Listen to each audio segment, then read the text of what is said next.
ദൈവത്തിന് സ്തുതി. പ്രഭാതകിരണത്തിലേക്ക് സ്നേഹവന്ദനം. ഭാഗം 1957. ഇന്ന് മെയ് മാസം 10-ാം തീയതി. ഈ ആണ്ടിലെ 130-ാമത്തെ ദിവസത്തിലെത്തി. ഉയർത്തെഴുന്നേറ്റ കർത്താവിനെ നമ്മൾ എങ്ങനെയാവും തിരിച്ചറിയുക? ക്രൂശിക്കപ്പെട്ട കർത്താവിനെ നമ്മൾ നമ്മുടെ കഷ്ടതകളിൽ, കഠിനമായ സഹനങ്ങളുടെ നേരത്ത് കണ്ടെത്താനായിട്ട് ശ്രമിക്കുന്നുണ്ട്. ക്രൂശിതനായ കർത്താവിനെ അതിങ്ങനെ സഹനങ്ങളും സങ്കടങ്ങളുമായി ബന്ധപ്പെട്ടാണ് നമ്മൾ കണക്ട് ചെയ്ത് വെച്ചിരിക്കുന്നത്. ഉദ്ധിതനായ ഉയർത്തെഴുന്നേറ്റ നമ്മുടെ കർത്താവിനെ ഇപ്പോൾ എവിടെ വെച്ചാണ് നമ്മൾ കണ്ടെത്തേണ്ടത്? അത് നമ്മളുടെ അപ്രതീക്ഷിതമായ ആഹ്ലാദങ്ങളുടെയും നേട്ടങ്ങളുടെയും സന്തോഷങ്ങളുടെയും മധ്യത്തിലാണ്. എത്ര പേർക്ക് ഇതിന് കഴിയുന്നുണ്ട്? ഒരു വലിയ പരീക്ഷയുടെ റിസൾട്ട് വരുന്നു, പ്രതീക്ഷിച്ചതിനേക്കാളും അപ്പുറത്ത് ഉന്നതമായ ഒരു വിജയമുണ്ടാവുന്നു. എന്തൊരു ആഹ്ലാദത്തിന്റെ ആരവങ്ങളാണ് ആ വീട്ടിലും പരിസരത്തും ഒക്കെ. അതിനിടയിൽ കണ്ണു നിറച്ച് കൈകൂപ്പി യേശുവിന്റെ സന്നിധിയിൽ കുറച്ചു നേരം ഒന്ന് ആയിരിക്കാനായിട്ട് ആ വിജയിച്ച ആൾക്കോ ഒപ്പമുള്ള സന്തോഷിക്കുന്ന ആൾക്കോ സാധിക്കാറുണ്ടോ?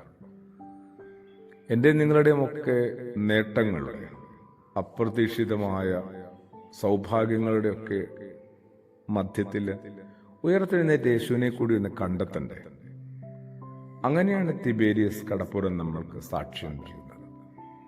പത്രോസും ഒപ്പം ഒരു 6 പേരും, അങ്ങനെ 7 സംഘം ഒരു രാത്രി മുഴുവൻ വലവീശിയിട്ട് വിഫലമായി നിരാശയിൽ തളർന്നിരിക്കുമ്പോൾ ഉഷസാവുമ്പോൾ എത്തുന്ന അപരിചിതനായ മനുഷ്യൻ കരയിൽ നിന്ന് വിളിച്ചു പറയുന്നതനുസരിച്ച് വലതുവശത്ത് വലവീശി നിറയെ കിട്ടുകയാണ്. അപ്പോൾ യേശു സ്നേഹിച്ചിരുന്ന ആ ശിഷ്യൻ പത്രോസിനോട് പറഞ്ഞു, അത് നമ്മുടെ കർത്താവാണ്. യോഹന്നാനാണ് ആ വെളിച്ചം കിട്ടുന്നത്. യോഹന്നാനും ആ വെളിച്ചം കിട്ടാനായിട്ട് എത്ര വൈകി എന്നുള്ളതാണ് ഒരു കുശുമ്പ് വർത്തമാനം. എന്നാലും യോഹന്നാന് വെളിച്ചം കിട്ടുന്നു. പത്രോസിന്റെ കാതിൽ പറയുകയാണ്, അവരുടെ നേതാവിനോടാ പറയുക. യോഹന്നാൻ അത് തിരിച്ചറിഞ്ഞ യോഹന്നാൻ എടുത്തിയാടി ഓടാമായിരുന്നു കർത്താവിന്റെ അടുത്തേക്ക്. അതും ചെയ്യുന്നില്ല. അതും അയാള് ആ ഒരു സ്ഥാനത്തിന്, പദവിക്കൊക്കെ വിധേയപ്പെടുകയാണ്. അത് നമ്മുടെ കർത്താവാണ്. യോഹന്നാൻ എങ്ങനെയാണ് കർത്താവിനെ വെളിപ്പെട്ട് കിട്ടുന്നത്? ഒട്ടും പ്രതീക്ഷിക്കാത്ത ഒരു ശ്രമമായിരുന്നു അവസാനത്തെ വലവിശൽ. ഒന്നും കിട്ടത്തില്ല. അസാധ്യ കാര്യങ്ങൾ സാധ്യമാക്കുന്ന ഒരു ദൈവത്തെ ജീവിതത്തിൽ കിട്ടുമ്പോൾ നമ്മൾ വാവിട്ട് കരയണം. ഒന്നിനും അർഹതയില്ലായിരുന്നു. ഒന്നിനും. ഒരു വീട്, അപ്പനമ്മ, സഹോദരങ്ങൾ, ജീവിത പങ്കാളി, മക്കള്, തൊഴില്, ആഹാരം, ഒന്നിനും വലിയ അർഹതയൊന്നും നമുക്കില്ല. അവിടുത്തെ അളവറ്റ കരുണയും ദാനവുമാണ്. ഉയർത്തെഴുന്നേറ്റ നമ്മുടെ കർത്താവിനെ ജീവിതത്തിന്റെ ഓരോ നിമിഷവും കണ്ടെത്താനായിട്ട് കാരണങ്ങളുണ്ട്. അതൊന്ന് തിരിച്ചറിയാൻ എനിക്ക് കുറച്ചും കൂടി വെളിച്ചം കിട്ടണമേ. ആമേൻ.